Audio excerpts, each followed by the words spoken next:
అని అనుకుంటున్నామండి. కర్నూలు జిల్లా ఆదోని పట్టణంలో బీఎస్సీ పార్టీ వర్షంలోనూ భారీ ర్యాలీ నిర్వహించి పీపీపీ మెడికల్ కాలేజ్ ప్రైవేటీకరణను వ్యతిరేకిస్తూ సబ్ కలెక్టర్కి వినతి పత్రం అందజేశారు. ప్రజల ఆరోగ్య హక్కుల కోసం ఎంత కష్టమైనా పోరాడతామని నేతలు ప్రకటించారు. ప్రభుత్వ మెడికల్ కాలేజ్ ప్రజలకు ఎంతో అవసరమని, ప్రైవేటీకరణ వల్ల పేదలకు నష్టం జరుగుతుందని ఆవేదన వ్యక్తం చేశారు. కూటమి ప్రభుత్వం ప్రజల ప్రాణాలతో చెలగాటమాడుతోందని విమర్శించారు. రాష్ట్ర కార్యదర్శి మంచాల లక్ష్మీనారాయణ, వాల్మీకి కమిటీ కన్వీనర్ బోయ రవికుమార్ తదితర నాయకులు పాల్గొన్నారు. ఈ కూటమి ప్రభుత్వాన్ని ఖండించాలని ఇంకిత జ్ఞానం కూడా లేదా?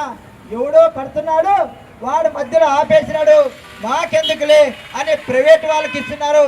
అరే ఖబర్దార్, కూటమి ప్రభుత్వానికి 4 సార్లు ప్రధానమంత్రిని ఆంధ్రప్రదేశ్ పిలిపించినప్పుడు 12 కోట్లు ఖర్చు పెట్టినారు.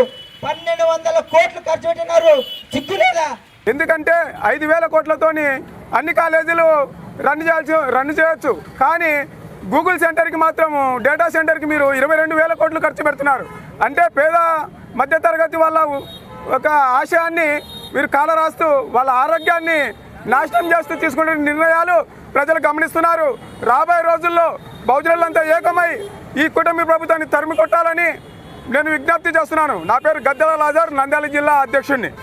వైద్య కళాశాలలను ప్రైవేటీకరణ చేసే ఈ ప్రక్రియ ఏదైతే ఉందో దీన్ని ప్రభుత్వం వెంటనే వెనక్కి తీసుకోవాలని చెప్పి బహుజన్ సమాజ్ పార్టీ డిమాండ్ చేస్తూ ఉంది. అదేవిధంగా మరి దానికోసం తీసుకొచ్చిన జీవో నంబర్ 590ని వెంటనే రద్దు చేసుకొని మరి ప్రజలకు ఉచిత వైద్యాన్ని, విద్యను అందించాల్సిన బాధ్యత ఏదైతే ఉందో అది ప్రభుత్వము మరి తన భుజాల మీద వేసుకొని తీసుకోవాల్సిన అవసరం ఉందని చెప్పి మేము ఈ ప్రభుత్వాన్ని డిమాండ్ చేస్తూ ఉన్నాం. అదేవిధంగా మరి మీ అనుయాయులకు మరి వైద్య కళాశాలలను ప్రభుత్వ